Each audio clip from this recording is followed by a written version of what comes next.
Hey everyone.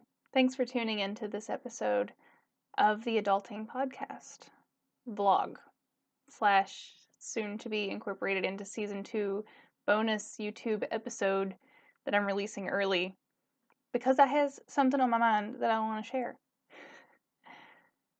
I'm a little bit less energetic today because I am experiencing a little bit of loss in my life, and because of that, something that I feel is very important to being a grown up in the world came up. Something that I feel like I should share because it's something that I've learned and something that nobody tells us about. I guess it's a little bit taboo, so our parents don't teach us how to do it, and I think that they never really learn either. But this is something that's worked for me, so I want to share it with the world. So a little bit of background. I have just recently lost a very good friend, and not, it was a choice to lose this person. This can sound very strange, and I don't really know how to explain it without giving away too many personal details, but basically, I had a very close friendship with someone who I have decided to eliminate from my life because I did not like the person that I became around this person. And ultimately, we were not compatible as friends. Um, so I have decided to eliminate this person from my life. This is very fresh and very new, and I'm dealing, but it's hard.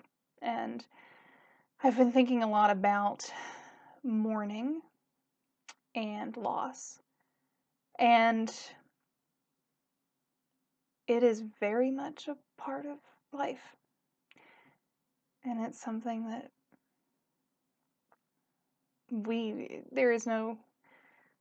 there are no boxes to check off a list of how to deal with it, because we all deal with it in very different ways. So I've been thinking about this. What is mourning? We think about mourning the death of loved ones. And I think that what mourning really is at its core is missing the future that you imagined with someone. I think about when my grandfather passed away. He had been sick for years. I mean, every Christmas we thought it would be his last Christmas. He was very sick for a long time. And when he finally passed away, it was more of a relief, at least personally for me. I could never speak for the rest of my family and how they handled that. But for me, I felt relief. And it was a loss, but I don't think I mourned in the way that we think people mourn. Or certainly not in the sense of like the 5 stages or anything like that. There was no bargaining. The acceptance kind of came immediately. There was no anger. I was just happy that he no longer had to suffer. And I think what the difference was, because I've lost a lot of people, I dealt with a lot of death early in my life. For 3 years, in 8th grade, 9th grade, and 10th grade, I lost people that were my age. It was very strange.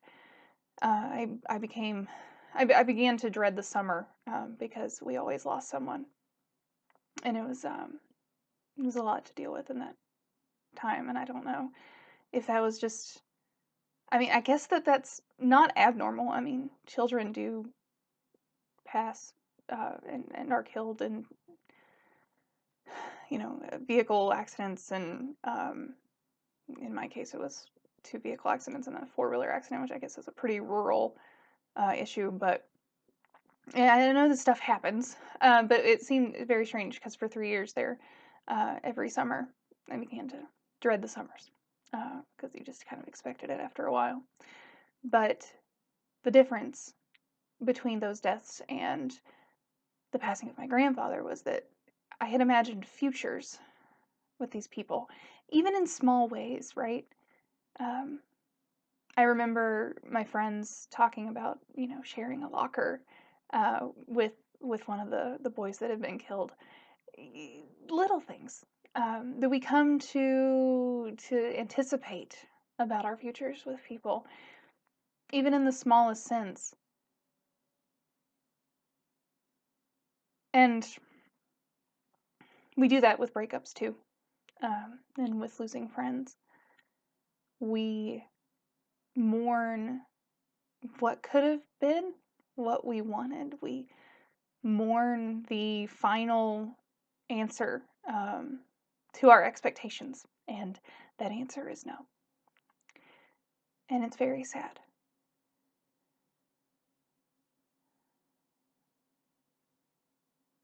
But what I have learned in my life is that there is not a wrong way to mourn. I see, especially with younger kids dealing with the loss of a grandparent or older relative, they overplay mourning, and I know that emotions are much stronger when you're younger. That we experience things on a much stronger level when we're younger, and I don't know if it's hormonal or if it's developmental or if we just haven't kind of become numbed by life. I don't know. I'm not that deep into developmental psychology to know, but I do know that children react very strongly to loss. And what I find is every time I experience loss, my inner critic comes out and says, you should be more upset, or you shouldn't react in this way or that way. And that can range from not wanting to get out of bed in the morning and spending all day eating ice cream on the couch and can't imagine doing anything else. And the inner critic saying, "Get the hell up and live your life." To what I'm kind of experiencing now with this loss of this friendship, where I'm okay. Like, the inner critic is telling me to be more upset than I am because maybe I don't care about this person as much as I thought I did. Maybe I'm not that sensitive of a person anymore, when this doesn't have to say that about me. It's just my inner critic trying to analyze my reaction. I think we need to be a little more gentle with ourselves when we're dealing with loss. We cannot judge who we are based on how we react to things, because we're not in a proper state to be judging. We're in an emotionally compromised situation, and it's not the time for that inner critic to come out. It's not time for that inner critic to have a voice. We just have to be with our emotions in the moment and experience them. And, I guess in a sense, embrace them. Because the more you fight them, the stronger they'll be. The more they will cripple you. And the longer it will take to heal. So whatever these emotions are, just be with them. Just be there. One thing that I find really interesting is that I feel like the worst thing about being a grown-up is having to go to work when you're sad. And I'm sure most of you have experienced this. The first time I felt it was in college, when I had to, I was experiencing a breakup and I had to go to work, And of course, I mean, I'm me. So I cried in the bathroom, and, you pull yourself together and then you move on, and you go about your workday. But Yeah, I mean, that really is, the measure of a grown up, right? Is how well you can hold it together when everybody's looking, right? My mother tells me that when I was 7, my parents divorced, and um, she talked about how when she was getting a divorce, no one at work knew about it, and I thought that is some compartmentalization skills. Like, how is that even possible? And she's good at that. She's good at compartmentalizing, and just getting shit done. But I think like, wow, I don't think I could do that. No, I know I couldn't do that. Because I develop really close ties with people at work. I would want to share that part of my life with them, but then it's interesting because I find that the more mature I get, the more I grow, the less I want to share loss with the world. Um, I think that we grow out of the wanting to, or I think most of us do. Certainly, some of us do not do this, but um, I feel like I certainly have grown out of the need to post about loss on my Facebook, um, and to get sympathy from people. When I have a big personal loss, I don't want to share it with the world. I want it to be mine. So maybe that's it. I don't know. But I know that that is one crappy part of being a grown up is you can't always take a personal day when someone breaks your heart or you lose someone, and it's really sad. Um, I have one more tiny anecdote to leave you one that's, to my family it's funny. So I hope you find it funny and not weird and sick.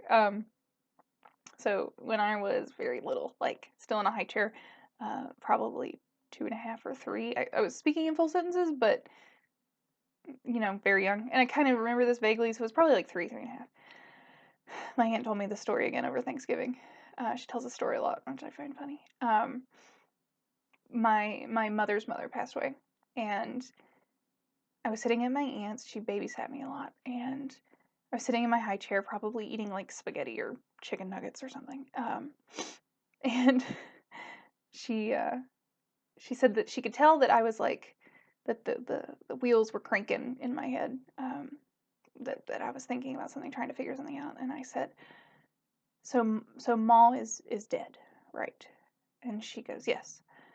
And I said, "Okay, well, we were done with her anyway." Which makes me sound like a little baby sociopath. But my aunt always goes, and she was just trying to like, you know, figure it out. She was just trying to make sense of it all. Um, so there's my little baby anecdote about loss. And maybe that's okay too. It is. It's okay. I'm going to take a stand on that. It's okay. Just be gentle with yourself. Even in these circumstances, it doesn't have to say anything about you that you're mourning a certain way, that you deal with a breakup a certain way. Give yourself time. Trust your brain. Trust your mind. That the neurons are going to keep firing and stuff's going to get worked out. And then you'll just realize at some point that you're all better.